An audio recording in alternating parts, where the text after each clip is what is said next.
safety Minkah Fitzpatrick. That's just coming down. It'll be a 3-year, $40 million deal. So more talk about the Dolphins coming here, but let's focus on the Jets side of things right here. Getting Minkah Fitzpatrick, Logan, how do you like that move? I'm happy for Minkah. Got more money. Minkah's a great player, has been a great player for quite some time. I mean, the Dolphins getting rid of everybody right now. It's fire sale over there.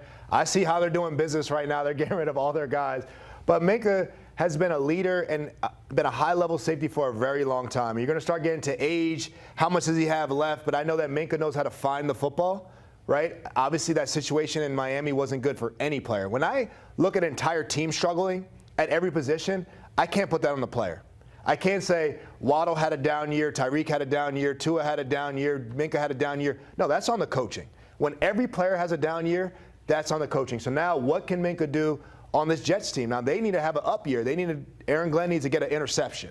He didn't have any last year. Hopefully Minkah can do that, but obviously he's got to bring in some pieces to New York. I think Minkah's the start of it. Certainly making a change in the familiarity, probably helping to bring over Fitzpatrick because the new Jets defensive coordinator, Brian Duker, was over there in Miami with Fitzpatrick. You see this move here. How do you feel about the Jets just in general and their attempts to improve from what they did last year, Ben? Yeah, I think they got to start somewhere. For Aaron Glenn, defensive coach, defensive mind, you go get a leader, a communicator on that side of the ball, and Minkah Fitzpatrick, a guy who has produced, has been around the NFL for a while, has worn the captain's C on his chest, on his jersey, a guy that you bring in and can really be a centerpiece, a sounding board for guys on that defense. And I don't know. I watched a video a couple weeks ago of Logan Ryan playing some flag football, some safety. We're not too far down the road. I'm looking over to see if his phone's ringing over here. That's not ringing. If you watch that whole video, my phone is. Maybe Muhammad Sanu's. Mine is not ringing.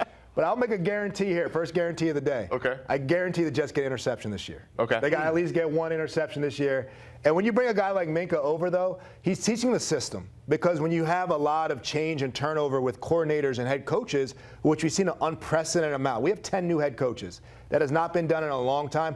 They're going to bring a lot of new players. They're going to get a lot of players from the previous team. So you're going to see a lot of movement. And you got to teach a new system, right? So the Jets got to learn a new defense. Who better to teach it than Minkah, who's been in the previous defense? So you kind of need that because you need somebody. You need a Rajon Rondo. You need a Chris Paul out there. It might be an older point guard. But you need someone to sit there and teach that system. But those are great. You know, Rajon Rondo, you know, he's a top flag football player. He won rings. He's a top flag. Yeah. He might have him beat in flag football. I think he's the #1 QB out there. They say right now in flag football. Malik Willis, too. Let's get rid of Rondo. I've still got you at the very top. I need you, Logan, to put on your professor hat for me right here and grade the trade. Grades. It's just a 7th-round pick. Yeah. And it's Minkah Fitzpatrick, a swap there. What grade are you giving that? I mean, for a 7th round, right, to me that says they're probably going to cut Minkah, but the Jets wanted to make sure they can get him first. So they traded a 7th. Look, there are some great 7th-round picks in the NFL history. Hey. Ben DiNucci, right, working over right alongside me right now. So, but there's some great players there in the 7th round. But I think for a Minkah Fitzpatrick to teach that system, I'm going to give the Jets a B+ on that one. I'm going to give them a B+ on that one. Miami's doing a fire sale right now. I'm going to give them a C. They're moving on from everybody, but I'm going to give the Jets a B+ on this. So do you want to give a grade, or do you want to touch on the next breaking news that we have this around the Cowboys? Let's just keep it rolling. We've got things rolling. The new thing, the Packers are finalizing a deal that would send Rashawn Gary to the Cowboys in exchange for a late 2027 draft pick. That's per ESPN. You go, wow, why is that? There's your splash move we were talking about. We were looking for a guy, hey, no Max Crosby. All right, boom, the Cowboys go and get Rashawn Gary from the Packers, a guy who has done nothing but produce and be an anchor for that D-line, for that front seven. I like the move that anchors, that sets up that D-line well in Dallas with Rashawn Gary now and Oso Odighizuwa. And I look at with Quinnen Williams, right? That was a big piece in the trade last year. Is they got Quinnen Williams and they got capital to make moves this year. They didn't have to pay Micah, and they got draft capital to move these picks to get guys like this. So does that get them out of the Trey Henderson race, or do they still try to get a top edge rusher to pair with Rashawn Gary and Quinnen Williams? Now you have a scary defensive line, and that's what the Cowboys need. So this is going to be very interesting how they handle free agency after this. Yeah. But I love the Rashawn Gary move. So you had the 3-piece suit that you wanted the Cowboys to go after. Does this now affect how you think they should build the team now? It's going to see you on the money, right? I would still pursue the top edge rusher. I would, if I'm Dallas and I know I have Dak, right, and I have these good receivers with Dak, you got to give Dak help now. I see what the Eagles have done. I see what these teams have done, especially in your division. I don't think the Commanders are going away. I think they're going to be better. They were banged up last year. And the Giants have to be better. I think the Giants eventually have to be better. So at that point, Dallas, you can't just keep sitting there and not get NFC Championship games. You have to do something about it. I think Robert Kraft spending so much money last year on the Patriots might have rubbed off on Jerry Jones in a sense, say, hey, this is what we have to do. We have to spend money on the defense. We can't keep making Dak do it all by himself. So why not still pursue the top edge rusher on top of it? Professor DiNucci, it is your turn to step to the front of the class. We had Logan give a grade earlier. Now you grade this trade of the Cowboys bringing in Rashawn Gary. I'm gonna give it a B+. And I look at the investment on the defensive line, and I think that's a direct reflection of what else is going on in this division. You've got Jackson Dart, you've got Jalen Hurts, you've got Jaden Daniels, mobile quarterbacks, young quarterbacks, game-breaking quarterbacks. The Cowboys are going to have to stop these guys for the next couple of years. So what better way to do it? Go bolster the D-line. If you can't stop the run in the NFL, it's hard to win games, late in the season. We just saw what happened with Seattle winning the Super Bowl in that defense, so I like this move from the Cowboys. Nice having y'all right here on set when the breaking news comes down, and it makes it a whole lot easier to be able to tackle things and not to call someone up.